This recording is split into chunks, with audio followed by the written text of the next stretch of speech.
how to improve blocking in javelin, how to throw through the point, how do you deal with injuries, and how to throw for a long time in javelin. These are just some of the few things that Thomas Röhler took time from his busy schedule to talk to us about, share his knowledge. And as you know, Thomas Röhler is Olympic champion. He's a European champion through 7 times over 90 meters, 25 times over 87, 25 times over 87 meters. That's incredible. And also, Thomas is actually one of the few athletes who takes his time at his peak of career to teach and coach young athletes, to share the knowledge and the skill of how to throw far. So, Thomas, thank you so much for educating youth and us coaches. Guys, Thomas shared a lot of good things, a lot of good tips. Take notes in this 1-hour interview with the Olympic champion, Thomas Röhler, at UVA Throws Podcast. Check it out. So, yeah, Thomas, thank you so much for your time. Olympic champion and all that. We had a big intro to state all your accomplishments. You are very, very popular thrower in America. You do a great work and spend a lot of time in US. So our audience was very excited to send a lot of questions. But first of all, how did you, a question that everybody gets asked, and we do, how did you get into javelin throwing or track and field? Yeah, so first of all, warm hello also from my side at the camp at the moment, and I'm happy to join into your podcast for an hour or so now. Yeah, the way I got into javelin, I think it is different to what usually happens to the US, just because our German system of sports is different to what people have in the US. And as I understand, the audience is mostly US students, kids, and talents, or even elites. We do have a club system, and you grow up in the different school levels. And I started with track and field. But it's just something that happens on a voluntarily basis.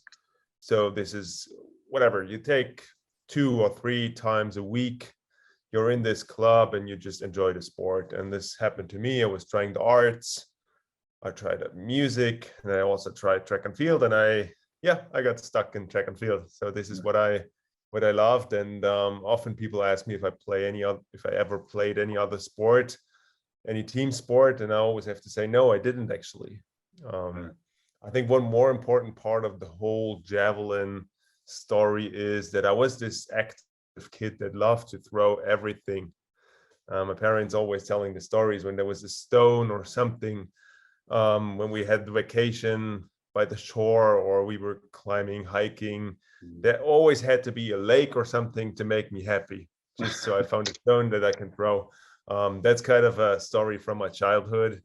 But I definitely believe that this type of natural throwing is something that comes with a lot of throwers I know, that I got to know to the highest level, to the Olympic level. Everybody has this story of being this natural one that loves to throw things around, and then we just have to get the technique in. And that didn't happen on a very straight road, I would say. So when growing up in track and field, I was this young man, this boy that didn't grow as fast as the others. So I was the typical 4th place guy, because there was always someone that grew bigger, that had the beard earlier. And I was just this little bit slower developing one. And this made me become a jumper at first, because in Germany, we have a lot of rules to stay at a sports high school. It's schools that are a little bit more specialized for sports. It's a good surrounding. It's very safe. No drugs, no problems, socially stable. And me and my parents wanted me to be at that school, but at the same time, you needed these numbers, these more than just one event. Yeah. Right, and you need to decide for the event that kind of keeps you at the school. So we specialize with the age of 14 around. So before, whatever happens before, no one really cares. You do everything. The endurance was never my favorite part, but I loved all soccer events. Yeah, I was good at the hurdles as well. I was good at jumping. And then at the age of 14, it was about to specialize. And I specialized for triple jump and high jump. Made it to 8th place at the nationals in triple jump. It's not too bad. Something around 14 meters. But then with the age of 17 to 18, there was this change when jumping coach left the city. sports federation, and people were asking me like, Thomas, is this actually really what you love to do in sports? And I said, no, actually, I love javelin, and I always competed on a regional level. Not too bad, but the regional bests, they were like 10 meters ahead of me, or in the national best, they were like 20 meters further away from what I was capable of doing. But I just loved the sport. And then I said, no, I want to be a thrower if that's possible here. Yeah. I made 1 year together with a multi-event coach just to get me physically prepared. Yeah. Yeah. And then the javelin journey started with the age of 18. It's a great example, and it's very unusual to hear a jumper going into the throwing, right? Here in America, the idea is that you have to be big and strong to be a thrower, right? Javelin, whatever, this is javelin. But your story was obviously a little different, and it shows that for javelin, maybe the strength is not as important as the speed. Yeah. It definitely is. Javelin is different, and I think this is also. I mean, we could now already dive into the details. Yeah, I mean, I've been discussing a lot with US coaches, US people that are involved in javelin, and you're really good at the shot put, all the rotational things with the big guys.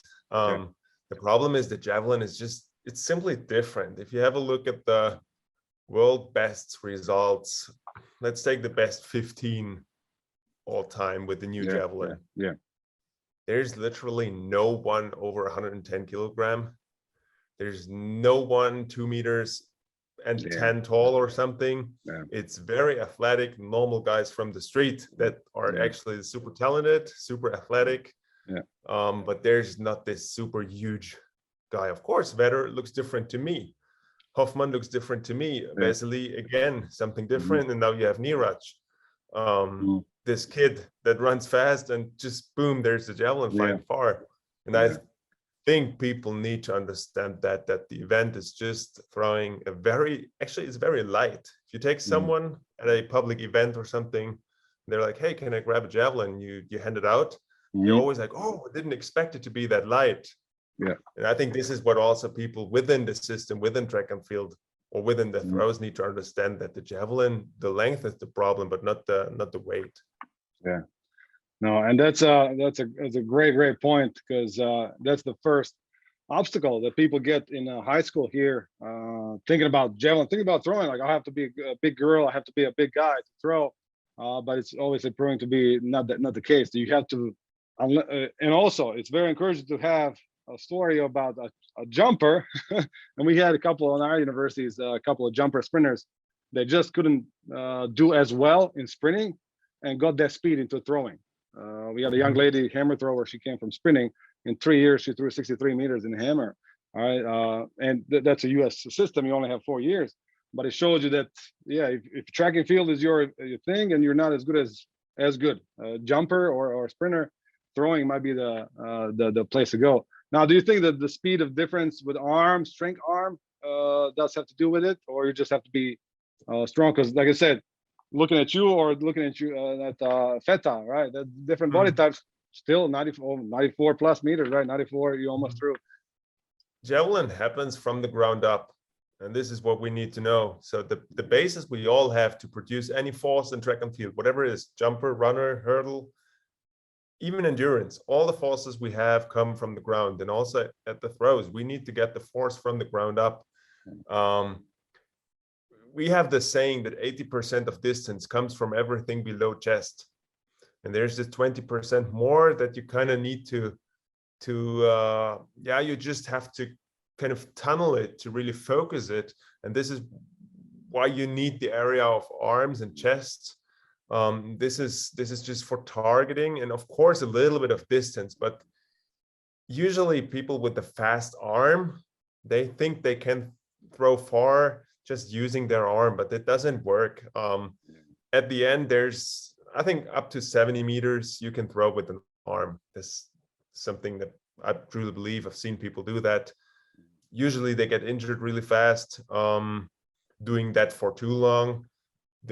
There's this one point when you and your coach and your whole team, or especially the thrower himself or herself, need to understand that javelin is about building tension and releasing tension. That's actually all. So we're using our fascia system, we're using the muscles to build up tension, and then we have we call it the crash, the block, when the momentum comes in and you release the tension. There is no deliberate throwing motion involved, actually.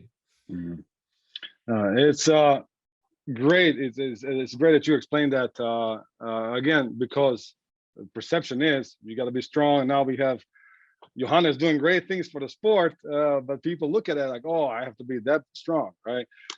You have somebody in the US like Bro Gear, right? Bro Gear back in the days, also very upper body kind of guy, came from baseball, and you can see no block, right? For him, 90-meter thrower. But then you see yourself, you see Neeraj, you see all these guys, other Germans, Hoffman, and coming up, and a guy from Taipei, right? Throwing 90 meters, right? So knowing all that you went through, different sports, what would be your advice for yourself or for young athletes, their coaches, their parents in US and around the world starting? What would you do differently? How would you set yourself up in those ages, 14, 15, 16, to be a good javelin thrower as an 18-year-old in college or professional? I know that this is going to be a tough call for the US just because of the system, but it's all about patience and not being too good too early. I know there's these guys never thrown a javelin before. They have 8 weeks. They come to the school. They're supposed to pick a sport. They pick javelin, and they want to learn the sport in 8 weeks time or 12 weeks. Yeah, that's just dangerous. That's all it is. It is just dangerous because we have an event that is very physically demanding. You need to bring a good athleticism. You need to bring good coordinative skills.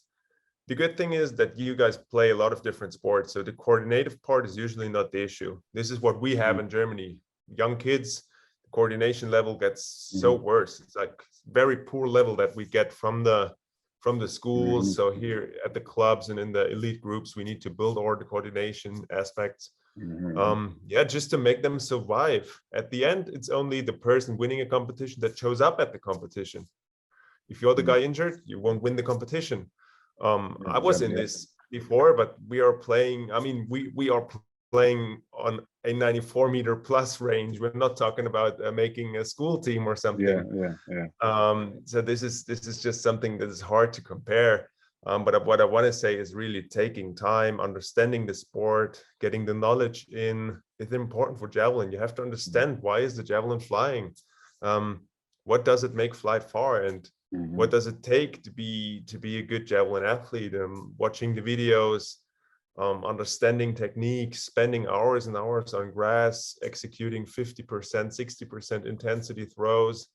This is what you need at the young age, just to learn the technique. And what definitely would have helped me is to learn a proper technique a little earlier. This is something that could have happened earlier.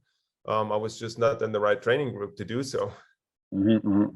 You were in a jumping and hurdling group. Right. I was spending all my time jumping. Yeah. What is good now, what I see a trend in US around the world is the media, YouTube, social media, young athletes and their coaches getting introduced to throwing very early, and you do a great job in educating your just about your throwing and how you throw far, and other people what you learn. So I think these days that's much more available to athletes in US, especially, right? Because you said the system is you got to pick a sport, 8 weeks, you compete in the spring, right? And then you play football in the fall, right? So it's a different system. But now more and more people are getting introduced, and you are doing a great job. Not many people, not many athletes, professional athletes, take time to do educational content, to material and camps like yourself. What made you make that decision? Because mostly people wait until they are done. Good athletes, they wait until they're done to start coaching or start doing camps. What made you start educating so early? I believe that there's different parts that motivate me. First of all, I think it's the character. It's just this giving back. I mean, I grew up in a in a club system. I grew up in a good structure. There was always people taking care of me. There was education available, and being an athlete that came around the world, talking to people, I'm communicative. I tried to find out what's going on in different places around the world, and of course there is some more places that I'm more interested in because the athletic talent is great, and I do see great potential for our sport. And then I just start to listen and learn, and what I found out is that the access for knowledge is just not there at some places. And I thought that's easy for me to just help them to give back, to, because there is not this one secret. Of course, there's federations that we had the same. I mean, when I started going to the conferences together with my coach, going to Finland, Germany thought we were going to share this one secret that we have because we're so good, but there is You are not. good. And if you don't share, no one will tell you their secret. So you will get stuck at your kind of horizon. And I always wanted to kind of, grow that horizon of knowledge, of javelin knowledge. So I started sharing, me and my coach, and we were very open-minded, listening to other javelin coaches around the world. There's some Kuortani is special in Finland. You have Potchefstroom with Tersois Liebenberg, a great scientist and also coach. He has a lot of knowledge.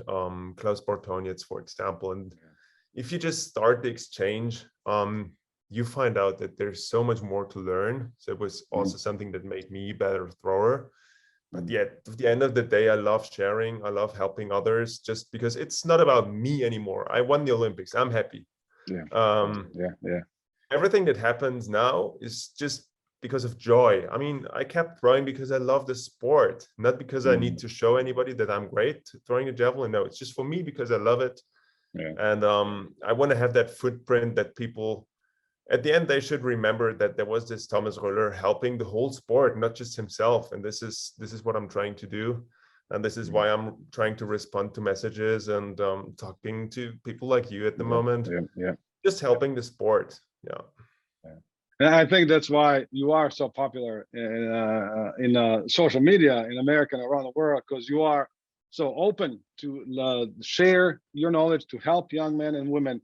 And that's, I think, very, very important for this sport in general, because you're doing, like you say, you won so much. You're Olympic champion. You're always going to be Olympic champion. Right? I coached. I was fortunate enough to be coached by Mac Pilkins, discus thrower, who was Olympic champion.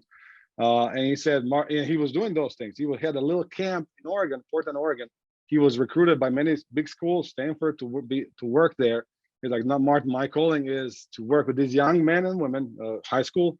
I'm always going to be Olympic champion, right? And as a sport does better, everybody does better, and that's what you are doing. People like you, so it's really, really good to see that, and that's why sharing knowledge, like somebody like Diego, right? He learned online first, and then ended up being a world champion, and then make a great story and sport more popular. So thank you for that, Thomas. Definitely. And do you have any upcoming camps that you're going to do now that COVID? I know that you had a couple of camps coming. They were canceled because of COVID. Now, anything in the future similar? Yeah, the long-term planning is definitely still an issue with COVID, but it gets better. I was super glad having the chance to come over for LSU camp. That was definitely great, and there with the team around Tom Buxtis from USA Javelin Project. I'm in super close contact with them, and everything that happens will be some kind of connected with them, because I truly believe they have a good impact in the sport. We are talking about more camps. Of course, I mean, my schedule is super busy. I can't come over like 4 times a year. I have family, kid. We're having a small farm back home. Nice. I'm at camp. I'm throwing the javelin. So there's a lot of things to do. But we are planning with 1 or 2 camps every year to make it something that can develop, something that really builds up, so athletes can decide to be part of a kind of a camp system. So they learn at one and they develop within the camps. This is what we're hoping to develop. And of course, I'm doing the one big camp in Germany every year together with the Yin Javelin Festival. We just decided to not have the festival next year, just because I need to kind of be careful with my own batteries. super involved, but we still have the camps and we are always open for visitors. So anytime around the year, we are open for visitors. We are an international group. Everybody's happy to welcome people that want to learn about Javelin. Yeah, and then we have the big summer camp every year. That's been a great success. But I know Germany is just, I mean, it's in the middle of the world, so people from everywhere come, but it's still far away for the US. So I'm happy to come over once or twice a year. I think the opportunity is priceless to learn from you in person, watching you for 2-3 days that you have those camps. It's worth money, and I think it's worth investing, especially if athletes want to do in college, want to throw a javelin in college. It can save you a lot of injuries and a lot of technical problems. That's nothing. In US, a year of education costs between $50,000 to $70,000 more. All right. So a couple of $1,000s to go on a trip and save yourself a lot of money and maybe earn scholarship. I don't think it's a bad thing to do. Now, talking about preventing injuries, right? So if you learn correctly, you're gonna extend your career. But how you were fortunate to have a good technique, obviously one of the best. Your technique, I don't know who to compare it to, but you're very smooth, simple, through the point block. But still, over time, injuries come. And you had an injury recently. So how do you deal? A lot of questions were from audiences like, how do you deal with injury, and mentally and physically? So how was it for you? Maybe the last injury that happened. How did you deal with that? I think let's first of all take one of the typical ones, like a sore shoulder or something, because first of all, it's about being honest, being communicative together with your team, and being honest to oneself. And I think this is the biggest problem with especially young males. The pride, right? I'm not hurting. Right. Yeah, right. No problem. No problem. I got this.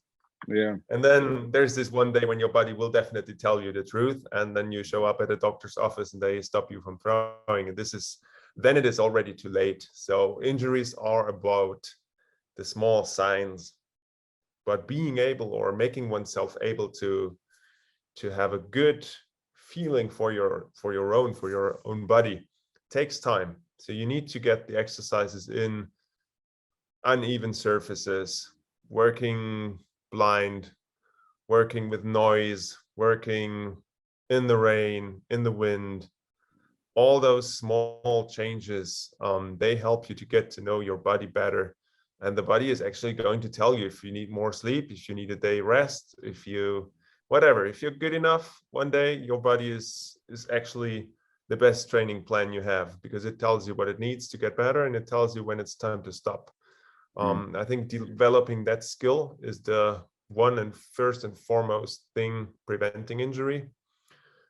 But as I said, the javelin is risky, and over time you will have some overuse in different areas. Of course, you get the prehab in. If you do that correctly, the overuse is definitely not the issue. But just from statistics, there will be that 1 or 2 times in your career when something happens. That's just the sport. I barely know any javelin thrower on the top level at the 85 plus level. Or athlete in general, right? Athlete in general who had a long career. Yeah, definitely. So something will happen, and then the mental part starts. Of course, you need to trust people. You have to have a team that helps you just to speed up the healing process, whatever it is. Understanding the problem always helped me. So not just going to a doctor or physio and tell them, do what's best for me. I don't want to know.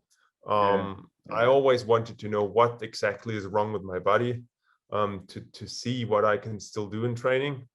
I mean, you're not dead if you have a problem with your shoulder. You can still get better at running. You can still get better at so many different things. You can even get better in technique by watching videos. And maybe one story that's not that popular, but it's actually for myself, it's like the most crucial injury that I ever had happened exactly 7 weeks before the Olympic Games. At that time, and I think even compared to the one that I had now, it was the worst thing I ever had. Was throwing the Europeans in Amsterdam, and I tore my serratus muscle and a piece of latissimus. There was a tear. and a lot of fluid inside, and I looked like being involved in a motorcycle crash or Oh something. So my no. Yeah. whole side was bruised and was very bad. Yeah. And I was not able to throw a javelin for 5 weeks. Which actually, Wow. if you calculate it, it's 2 more weeks to the games Before Olympics, yeah. before Olympics, right? And I just I was watching videos. That was all my technique training. But Yeah. at the same time, I got really good at this. We call it video motoric exercising. So we watch videos before throwing sessions or before going to bed or something. You need to be in the zone, and then you really can do technical learning by just watching someone else's videos, your own. I mean, I usually don't watch my own still Okay. until today. That was my next question. Who do you watch? Yeah. Yeah. No, I'm always picking whatever, right foot of Ruskanen, for example, upper body from Beckley or whatever. This is just examples, but this is how my video training would work. This is what I always at the camps or so I really tell people to try.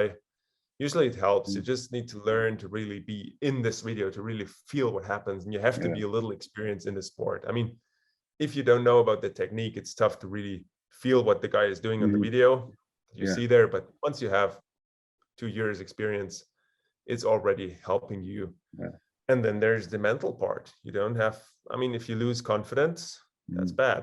You just have to stay on the road. You have to know what your dream is, what your ultimate goal is, not the short-term goal. I mean, you won't make it to the short-term goal. If you're injured, don't think about what's next week. No, think about what's my goal for 1 year. And that allows your body to be relaxed, to give it the time that it needs to heal. But because being honest, if a physio helps you or not, maybe speeds up the process by 3 days. But at the end, our body decides how fast any healing is, how long you're dealing with inflammation. And what I always found is also texting to young talents out there, they start too early. Better take 1 more week off. Coming back from injury. Example, when they're coming back from injury or this testing, is it okay? Is it okay to throw already? If you're even thinking about it, don't try. If you think it's maybe not okay, probably it's not okay. Yeah, right. If you think like, there might be still some little issue, don't try. Take another week. It's again about patience. And if the system or the coach chases you, be stronger. Yeah, I mean, the schools are chasing you to get these points in. You want to be on the circuit with the other guys. You want to be competing. But at the end of the day, we only have this one body that will kind of make us a champion one day. And it's not about that school meet making you a champion. It's somewhere later. And it's also you being better next year is so much better for the school as well, right? And a couple of points that you can gain. And that's really, really inspiring to hear that there are different ways to get better and not just throwing. And there are some research out there that shows that did it with free throws. If you imagine free throws for 2 days without actually taking free throws in basketball, you get better at it. So for you watching videos, even though you couldn't throw for those 5 weeks, only a couple of weeks before Olympics, you were watching these videos and still getting better. Right? So that's obviously something that kids can use and athletes. So that's crazy. How did you, so coming in at the Olympics, knowing that you're injured and you did throw far that year before, now, you know, what most people work for that your level is to become an Olympic champion, you get this injury. How did you come to the Olympic Village calm, and were you stressed? What was going through your head? I mean, well, there's nothing you can change about the situation of your body. You have to somehow accept it. So there was still a little bit of pain, of course. But I found a way to be confident. So coach started with me throwing balls on a tennis court. Not the super light one. So this is also a discussion I had at the latest camp, that people that believe they're injured, they use light balls at first, and then they change to more heavy. Well, measurements and what we're doing at biomechanics shows that super light balls, super light implements are the most dangerous thing you can do because they speed up all the ligaments. Too much speed and power.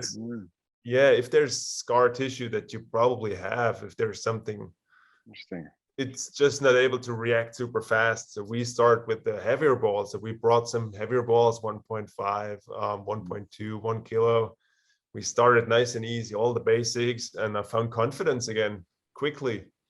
We got some sessions in, and we grabbed the Javelin for one test, and my body just told me, yes, the things that I've seen on video are now possible again in real life. And yeah, it's like last minute confidence building, I would call it.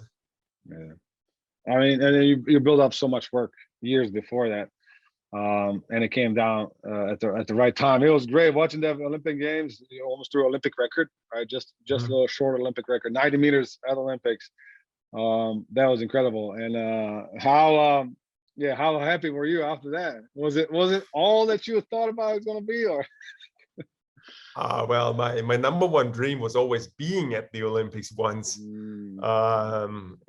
Of course, when I understood that I'm one of the best in the world in the sport, you're aiming for a gold medal. I mean, I'm never showing up at a competition trying to be second or something.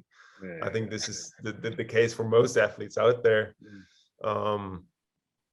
But understanding winning the Olympics and the happiness that happened weeks after, I really have to say that this moment of standing on the podium was very special. It was just my moment, no team.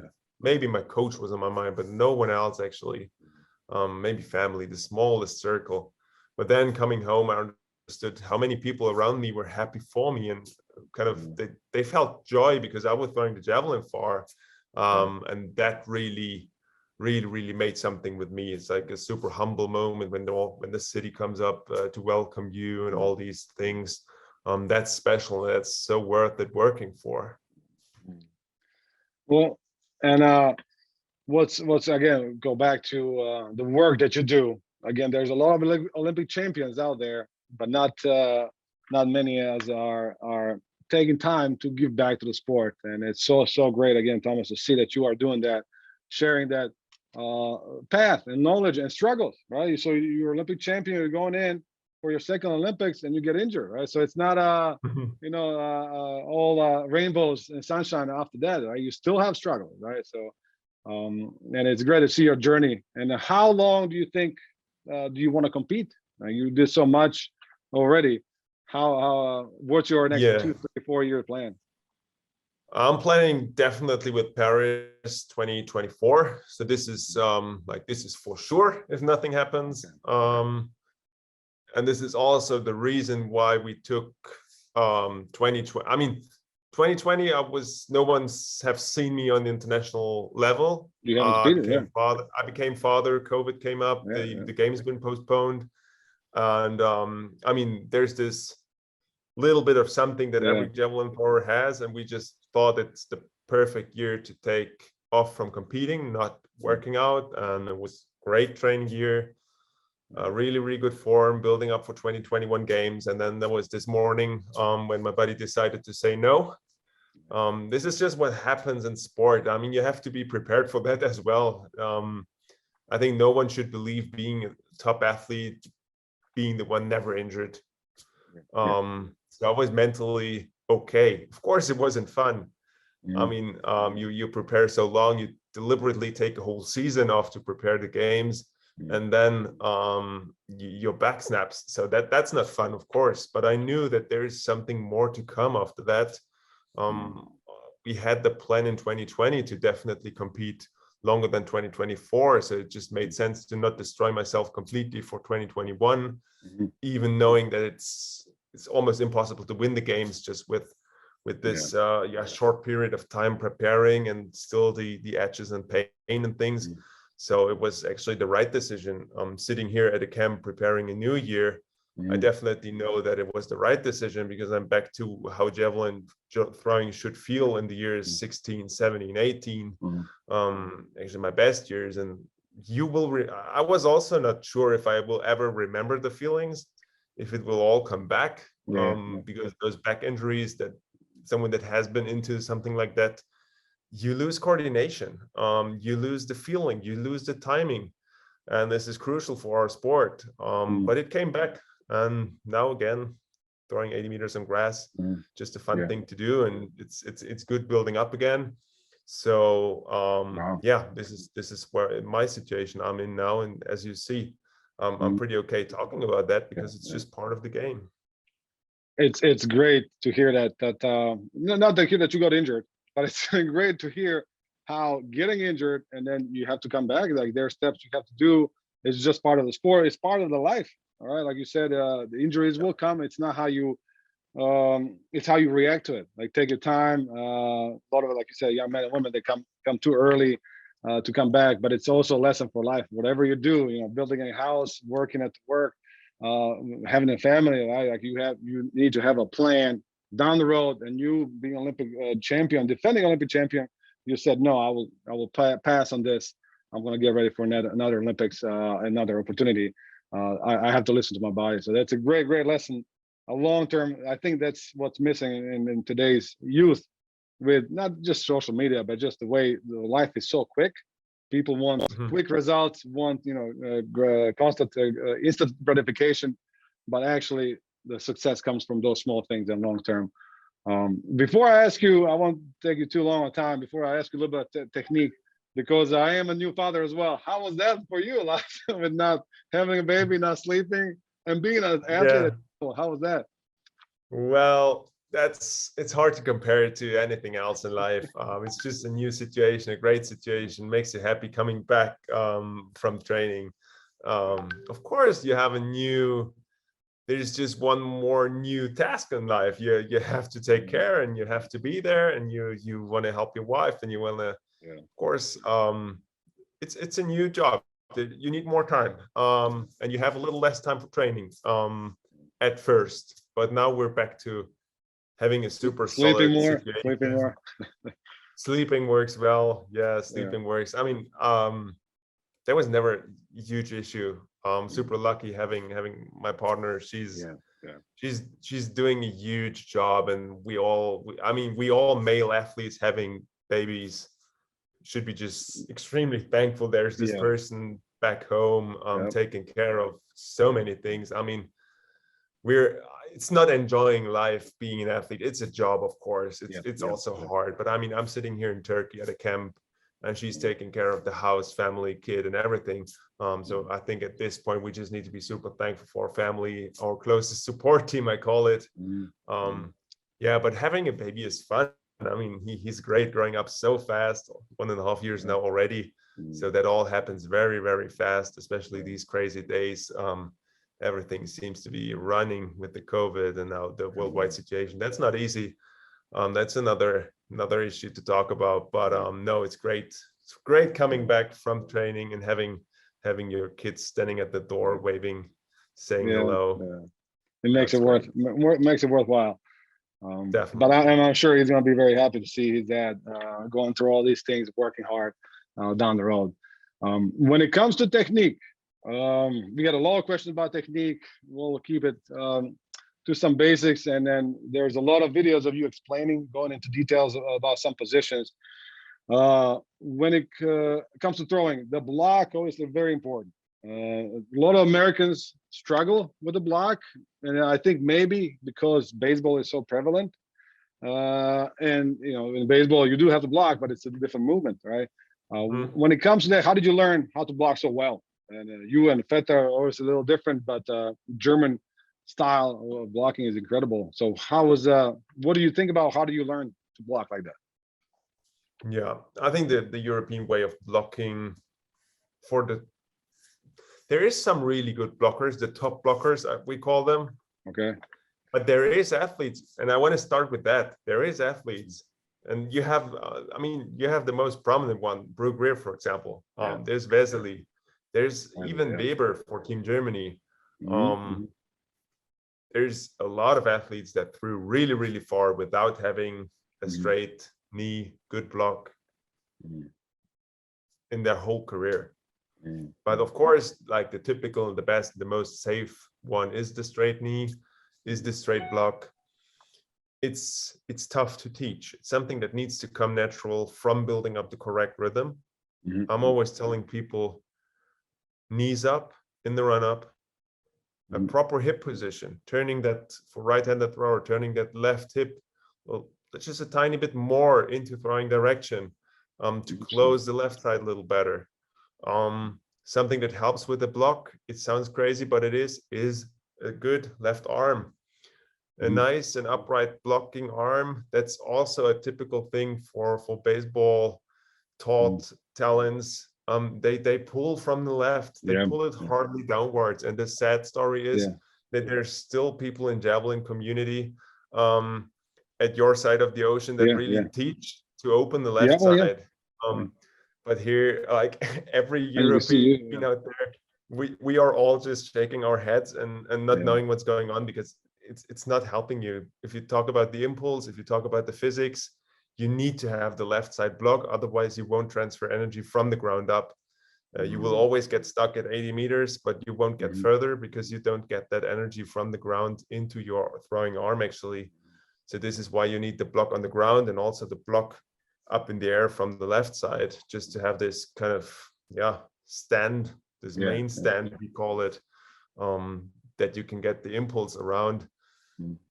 Again, teaching the block is a lot of rhythm work. Is using medicine balls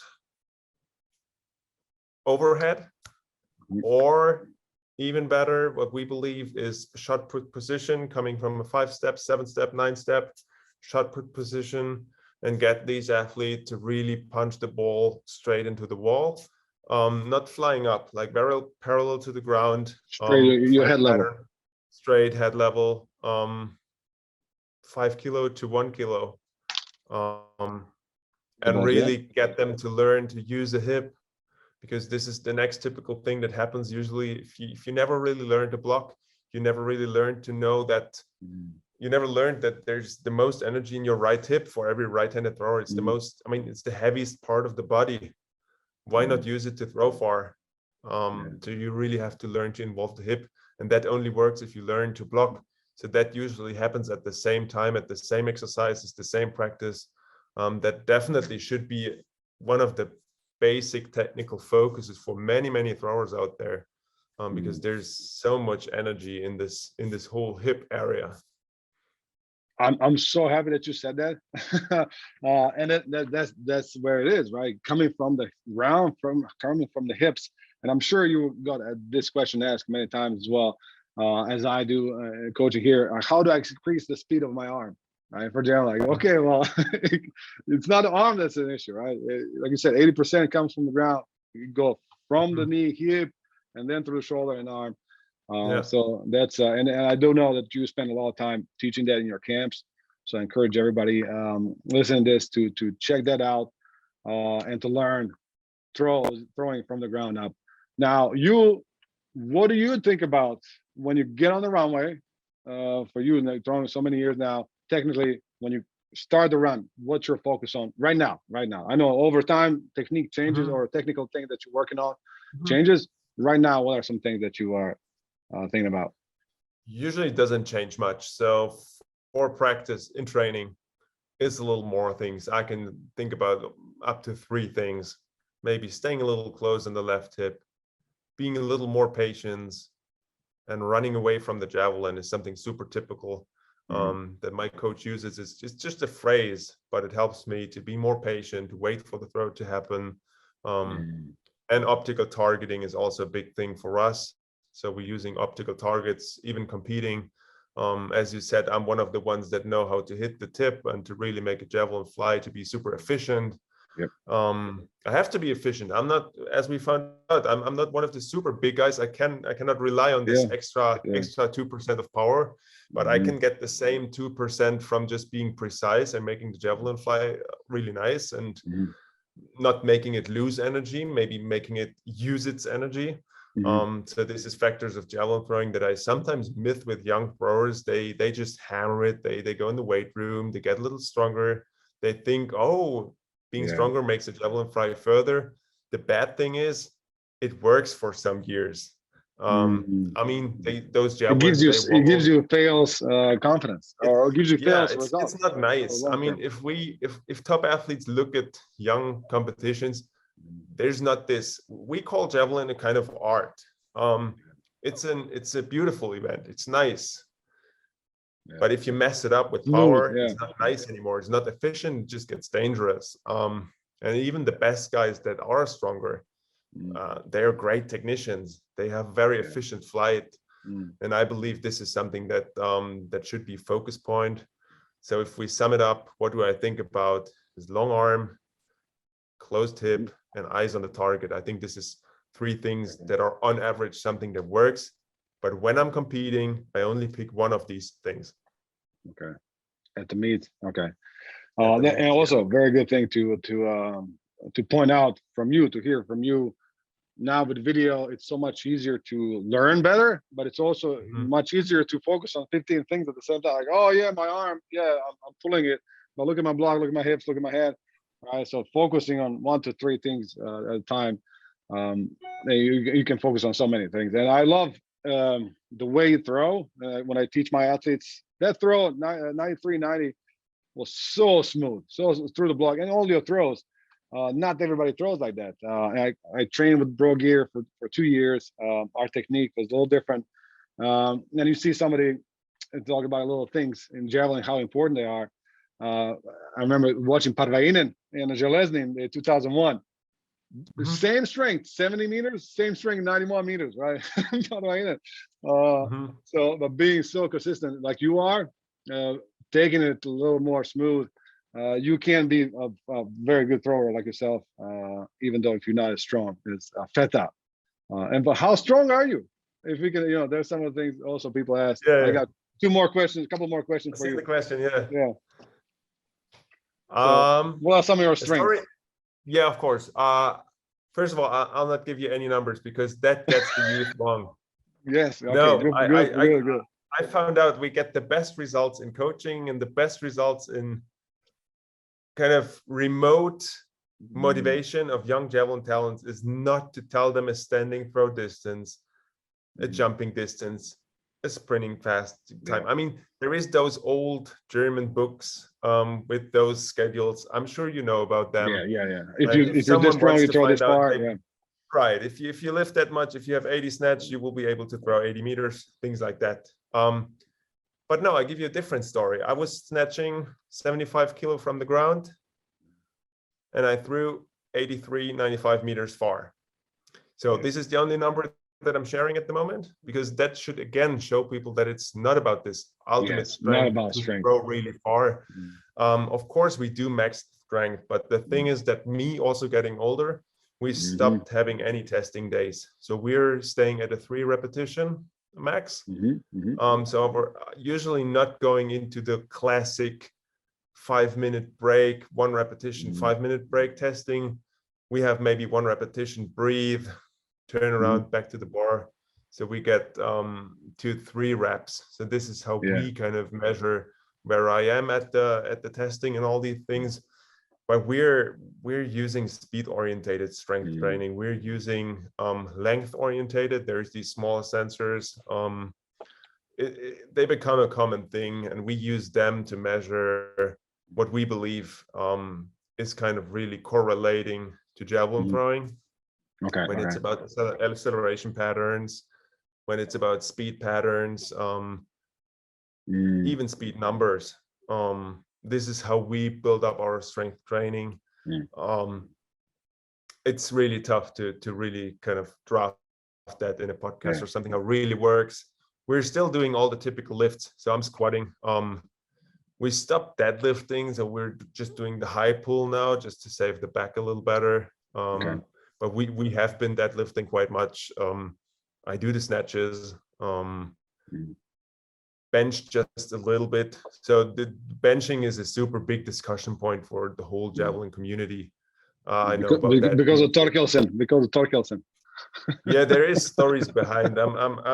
I'll not share them here, but there is always stories behind all these huge benching contests you see on social media. So please just don't get it wrong. This is the most important thing you'd have to know. If you're good at benching, do it, but make sure you are as flexible as Torkelsen was. Have the great mobility and flexibility that Vetter has, for example. Most young athletes that think they are good at benching, they bench it, but they're not flexible. They lose all this good tension, this feeling, this fascia work. They lose it by benching. It's a risky game to overbench. I mean, everything that happens in the weight room for javelin, you really have to know what you're doing. And why you're doing it, right? Yeah, I'm Does it often help shocked javelin? at the camps. Even with the coaches, I'm often shocked at the camps because they just send their athletes to the weight room and they're supposed to get whatever, stronger. What is it? Why are they sent to the weight room?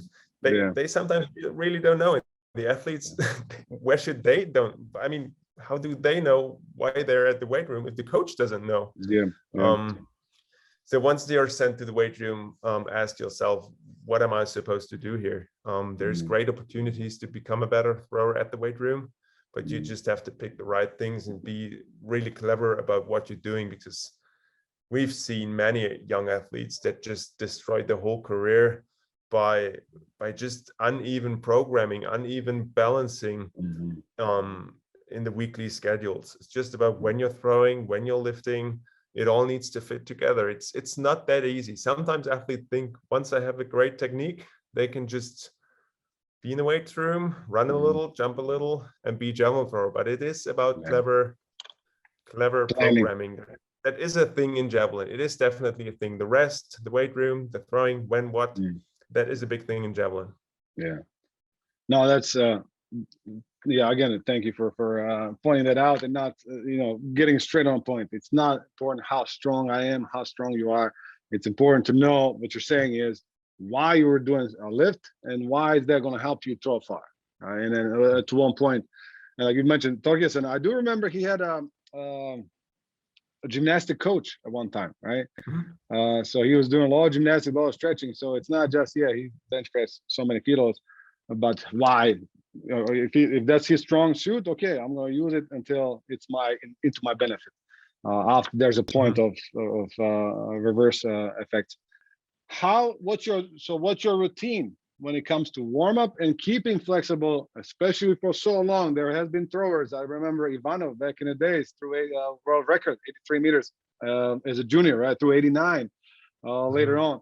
But their body can take so much if you don't, like you said, long term you got to think about, and you have done an amazing job with that. What's your routine in being flexible and warming up, staying healthy? So warming up in training needs to fit the session.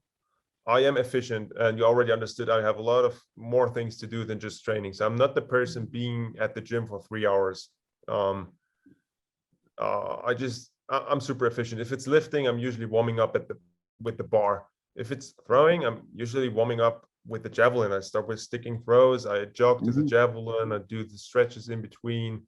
Everything happens very dynamic. Same for competition. Dynamic stretches, just dynamic warm up. Not too much running and anything. Just to get the body started. Just needs to fit the session. Needs to be fun. In wintertime, we combine the warm ups with coordinative learning. So we play a lot of table tennis. We play badminton. It's also a team thing. I mean, we are in a team. I never ever had a training session. Ping pong it too, right? You guys play ping pong. Yeah. Right. So we're doing this very seriously, actually. Sometimes we're quite good at it. Just, I mean, it's eye-hand coordination if you put it on a schedule. But at the end of the day, it's just a fun thing to warm up with your teammates. I think the more important routine over long term is my kind of 30 to 45 minutes me time after dinner back home or after the workout, depending on what's going on at home. When I do all the fascia work, the taking care of my body, the self massage, the rollers, massage gun work, stretching, simple stretching, but let's call it long duration stretching. I found that more useful than just 12 seconds and 12 seconds again. So I stretch a little longer in the positions that help me to be more flexible over long term. But this is something you just need to find out for yourself over the years. So it's quite different for throwers.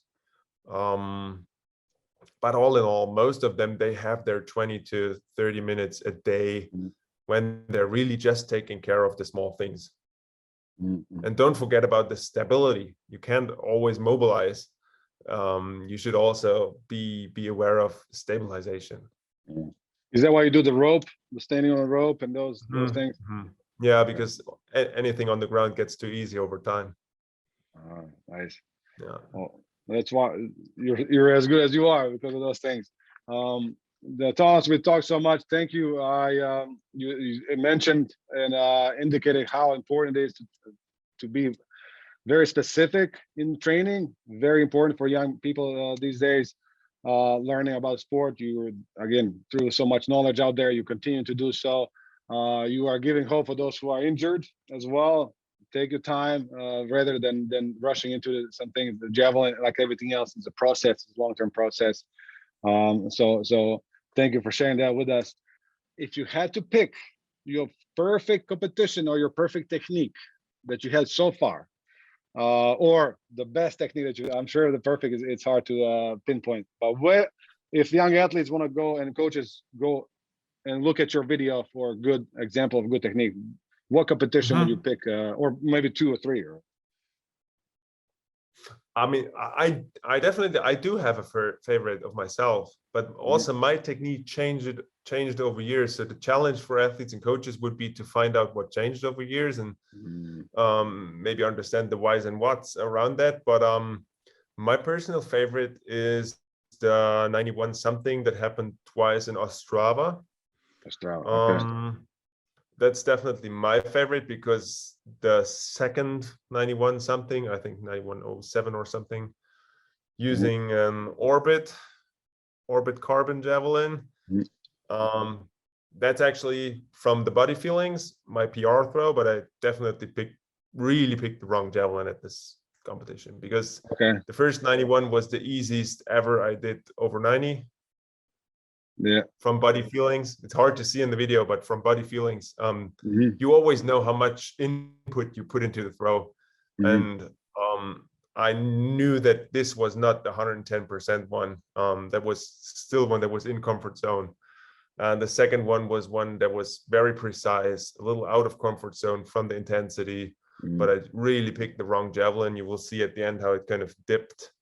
I like this throw best, but of course people should have seen the Doha one, because as you said, it's the most effortless far one that I know about.